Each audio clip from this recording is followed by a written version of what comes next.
Hi, my name is Dr. Lea Csépes-Ruzicska. In this video, we are going to present an interesting case about a patient who underwent transcarotid artery revascularization or TCAR at Houston Methodist DeBakey Heart and Vascular Center.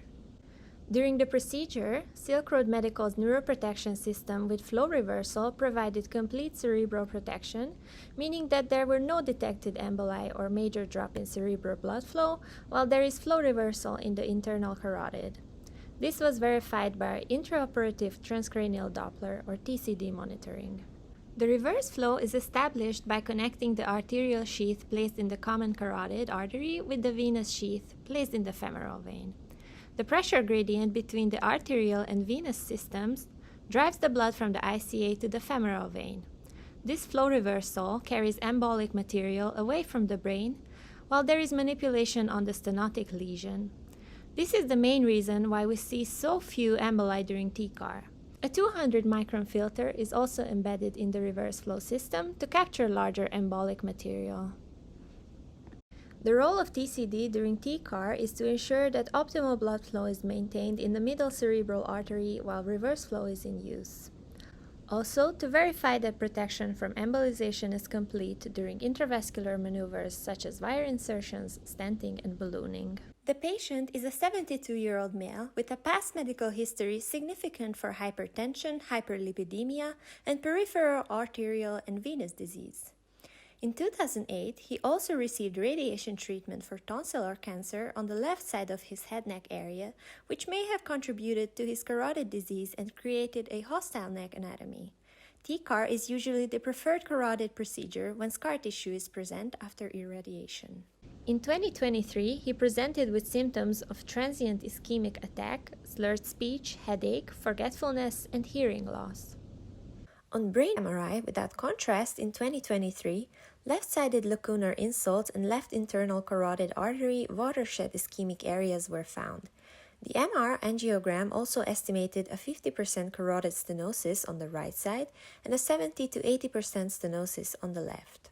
In 2024, carotid duplex ultrasound revealed progression of the disease with very high flow velocities in the left ICA, and the diagnosis of severe 80 to 99% stenosis was made. Subsequent TCD imaging showed a dampened MCA pulse wave with a decreased mean flow velocity on the left compared to the right side. Preoperative CT angiogram volume rendered image gave a visual illustration of the stenosis, and arrangements were made for the patient to undergo TCAR. At Houston Methodist, a 4-channel streaming and recording system makes it possible to tape and review the surgery through an inline camera while displaying fluoroscopic imaging and continuous TCD monitoring. Essential information about the patient's cardiovascular physiology is also recorded in a synchronized and time-stamped fashion. During the case, we monitored the middle cerebral artery from the transtemporal acoustic window with the TCD probe secured to a head frame. Mean blood flow velocity was monitored continuously, as well as changes in the flow during important steps such as when the common carotid was clamped. Dislodged emboli present as high-intensity interval signals or hits on the TCD monitor. With practice, a prudent TCD operator can differentiate true emboli from artifacts and recognize associations between the various surgical steps and hits seen on the monitor. Before the clamping of the common carotid artery and the initiation of flow reversal, an intraprocedural TCAR timeout is performed. During the timeout, it is verbalized that the systolic blood pressure has to be maintained between 140 to 160 millimeters of mercury and the heart rate above 70 beats per minute according to Silk Road guidelines. Furthermore, an activated clotting time of above 250 needs to be confirmed. Target ACT is achieved by the administration of bolus heparin. The patient didn't receive pre-induction midazolam, so the anesthesiologist can execute a post-operative neurological exam, ensuring there was no cerebrovascular event. During TCAR surgery, balloon dilation and stenting causes stretching in the carotid sinus, which can lead to inhibition of sympathetic tone and reduction of systemic blood pressure and heart rate. To prevent this, it is recommended that the patient is administered glycopyrrolate or atropine prior to balloon dilation. The blood pressure is maintained with careful titration of intravenous vasopressors like norepinephrine, ephedrine, and epinephrine. Before the incision, the position of the carotid artery and internal jugular vein are explored using B-mode ultrasound. To access the common carotid artery, monopolar electrocautery is used to minimize bleeding. This causes artifacts on TCD.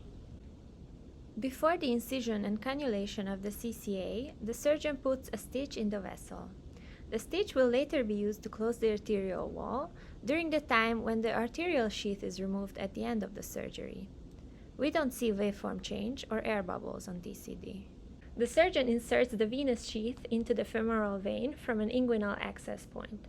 The venous sheath will be connected with the arterial sheath placed in the common carotid, and the pressure gradient between the two systems will reverse the flow in the internal carotid to shunt blood away from the brain while there is manipulation on the stenotic lesion. This is the main reason why we see so few emboli during TCAR. As the surgeon advances the microsheath into the common carotid, we see an emboli on TCD. Note that the reverse flow system is not turned on yet, so it is called an unprotected period of the surgery. During saline flush, the saline solution itself gives a hyperechoic signal on TCD. It can be hard to differentiate hits caused by air bubbles from the saline itself. TCD informs us if the syringe used for the saline flush or contrast administration is not completely free of air and bubbles reach the MCA. The guide wire is inserted into the external carotid and two hits are seen.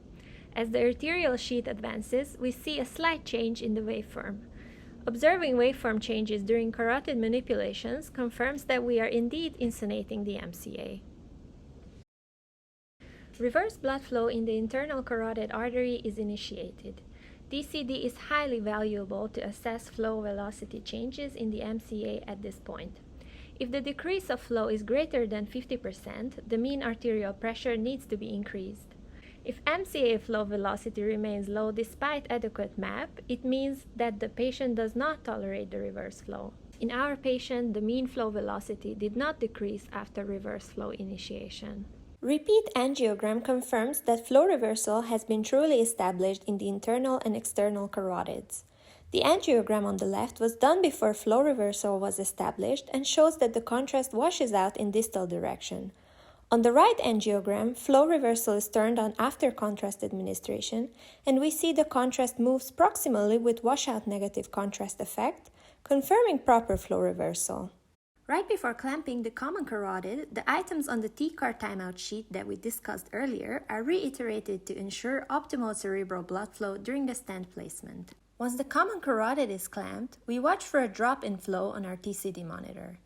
As you can see, there is a slight decrease in mean flow velocity, but the flow returns to its former value after just a few seconds without any changes in MAP. This is a great example of cerebral autoregulation. The wire is inserted into the ICA, no hits can be observed. Any emboli dislodged by the wire passing through the stenosis is directed towards the neuroprotective system filter and the femoral vein. Predilation is used to open the stenotic ICA segment and create space for optimal stent expansion. Dilating before stent deployment is recommended over dilating after because it causes fewer emboli.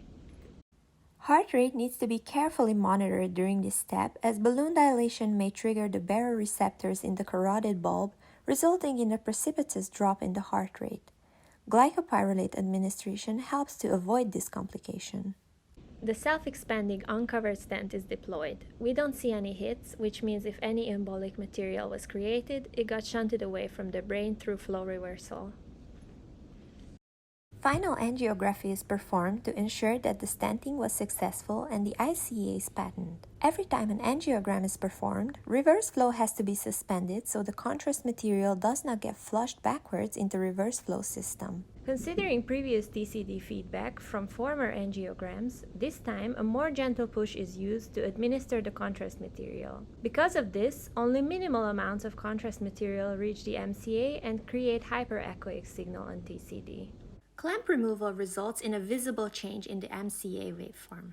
The pulsatility index also increases, which is a sign of healthy autoregulation. No hits are seen on TCD.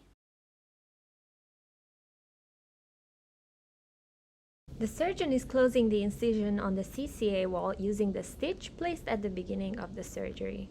At this point, there might be air entering the common carotid, which would show up as hits on the TCD monitor. Because of proper technique and rapid closure, we don't see that in our case. After disassembling the reverse flow system, the filter is removed from the neuroprotective system. The filter is then cut open and we observed no visible debris. The pore size on the filter is 200 micrometer, so emboli under this size may have passed through without being captured.